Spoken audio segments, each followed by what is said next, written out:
Fala galera, tudo bem? Meu nome é Victor Tupã e eu tô aqui para te ensinar tudo o que você precisa de essencial para sua prova. Na aula de hoje, a gente vai começar o nosso volume 5 e eu vou começar a falar com vocês sobre funções. Aqui eu vou trazer para vocês o que é uma função. Uma função ela é uma relação entre elementos de dois conjuntos, que obedece à definição a seguir. Que definição é essa? Vamos ver. Eu tenho aqui, dado dois conjuntos, deixei aqui em vermelho, A e B. Dizemos que f é uma função de A em B se para todo elemento x pertencente ao conjunto A existir um único, lembra disso, um único elemento correspondente no y pertencente a B. Um único correspondente y pertencente ao conjunto B. Vamos ver isso mais ou menos como que seria aqui em um diagrama. Olha só, eu tenho o conjunto A e dentro do conjunto A eu tenho os elementos 1, 2 e 3. Eu tenho o conjunto B e dentro do conjunto B eu tenho os elementos 1, 4 e 9.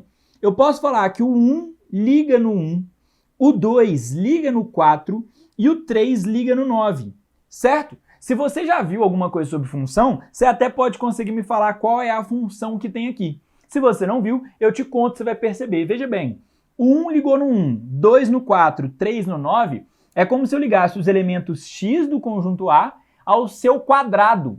Quem que é o quadrado? É eu pegar o número e elevar ao quadrado no conjunto B. 1 elevado a 2, 1. 2 elevado a 2, 4. 3 elevado a 2, 9. Então é como se aqui eu pegasse o meu valor e elevasse ao quadrado, certo? Essa seria a função deste exemplo. Mas onde mais eu encontro função e por que isso é tão importante? Porque isso aparece muito em prova, em problemas como esse. Quando eu quero calcular o preço de uma corrida do Uber, eu uso uma função. Eu relaciono a distância, certo? Que eu tenho com o valor que eu vou pagar. Quando eu quero calcular o preço do combustível, eu vou relacionar preço com a quantidade. Se eu coloco mais litros, eu vou pagar mais. Se eu coloco menos litros, eu vou pagar menos. Preço de luz e água. Tudo isso, todas essas relações são exemplos de funções. Tudo bem? Então aqui a gente tem alguns elementos muito importantes para a gente definir na função. Esse primeiro é o que a gente chama de domínio. O que é isso? É o conjunto de elementos de onde está partindo a função, ou seja, possíveis valores para o x, certo? Então eu te dei a definição, aquele primeiro conjunto a gente chama ele de domínio. Contradomínio é o segundo conjunto, é o conjunto de elementos onde chega a função, ou seja, possíveis valores para o y. E além desse, a gente tem um conjunto que a gente chama de conjunto imagem, imagem da função. O que ele é? Ele é o conjunto de elementos que está associado ao domínio. Como assim? É onde exatamente chegou a setinha. A imagem, ela está dentro do contradomínio. Então eu tenho domínio, contradomínio e dentro do contradomínio eu tenho uma imagem. Vou mostrar para vocês no exemplo. Então aqui, pessoal, presta atenção nesse exemplo. Olha só, eu tenho aqui um diagrama em que eu representei um conjunto que eu estou aqui com os elementos do x, um outro conjunto que eu estou aqui sendo esse conjunto y. Então o que eu vou fazer? Eu vou ligar aqui, o 1 ligou no 1, o 2 no 4, o 3 no 9. Não tem mais ninguém aqui para ligar no 12, mantenho assim. Tudo bem? Olha o que eu vou definir. O domínio da função f, certo? Vou chamar essa função aqui de função f. Qual vai ser o domínio dela? No domínio não são os valores de onde em parte as minhas setinhas, que são os valores do x. Então, no meu domínio eu coloco aqui, 1, 2 e 3. Tudo bem? O meu contradomínio são os valores de chegada. Então eu tenho aqui, 1, 4, 9 e 12. Vou colocar aqui, 1, 4, 9 e 12. Tudo bem? E a imagem são os valores onde realmente chegou a setinha. Então repara, a setinha chegou no 1, 4 e 9. Então dentro do contradomínio, a minha imagem vai ficar só com 1, 4 e 9. Agora me fala uma coisa, será que tem problema deixar esse 12 sobrando aqui? Não, porque a definição fala que os valores do domínio precisam ter um único correspondente no contradomínio. Não falou nada sobre sobrar valores no contradomínio, então não tem problema nenhum. Tudo bem? Então veja bem, também a gente tem que pensar numa coisa. Eu tenho uma notação que a gente usa esse f de x.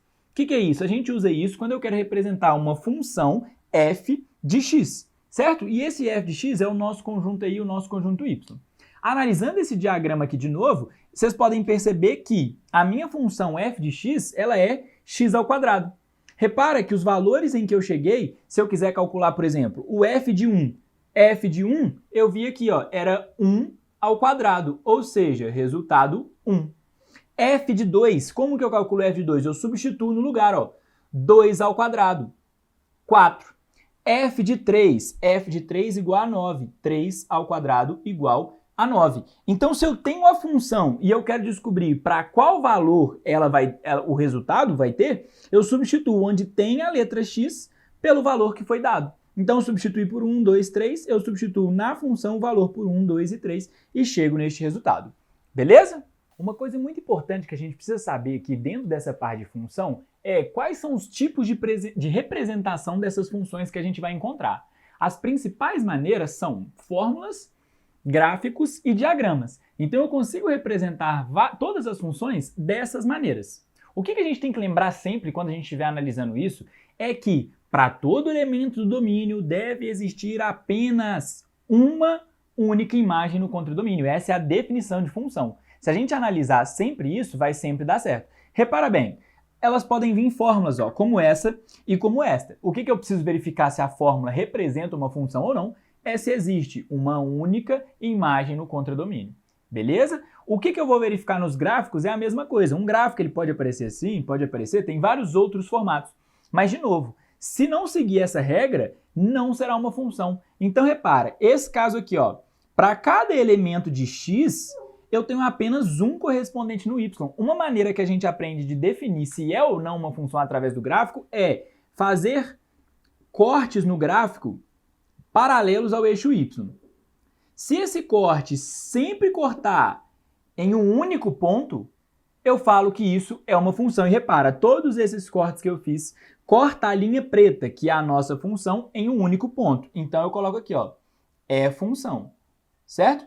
Essa linha preta que está fazendo uma curva aí seria, por exemplo, o gráfico da nossa função f de x.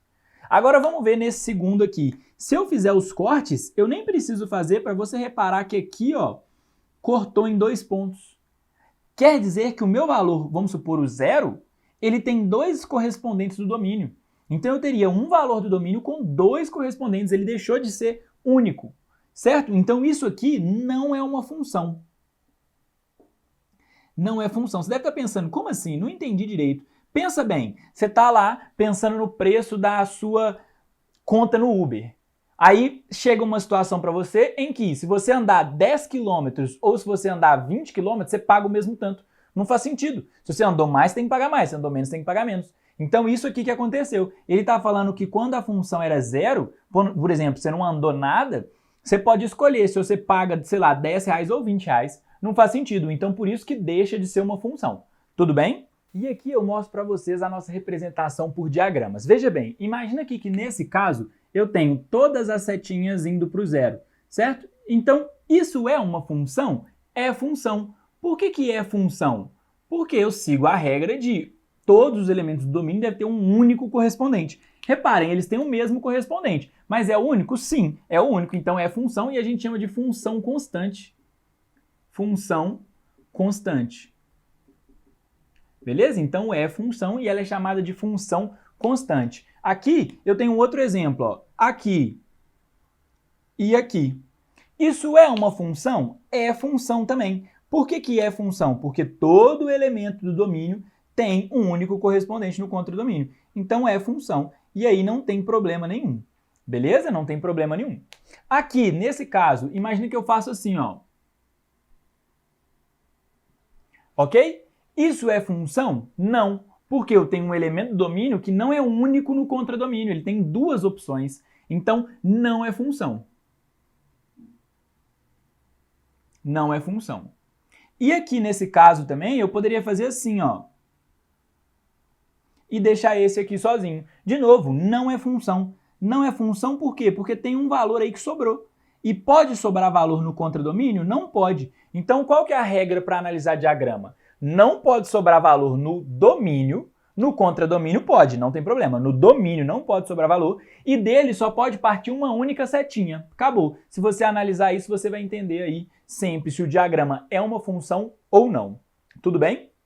Bom, pessoal, chegamos aqui ao final da nossa primeira aula desse volume de funções. Agora, na nossa próxima aula, eu vou entrar em umas partes mais específicas, em que eu vou falar sobre a função afim. Então, se você está gostando, não esquece, compartilha com os amigos, curte esse vídeo e se inscreve no canal para você receber todos os nossos próximos vídeos. Muito obrigado, valeu!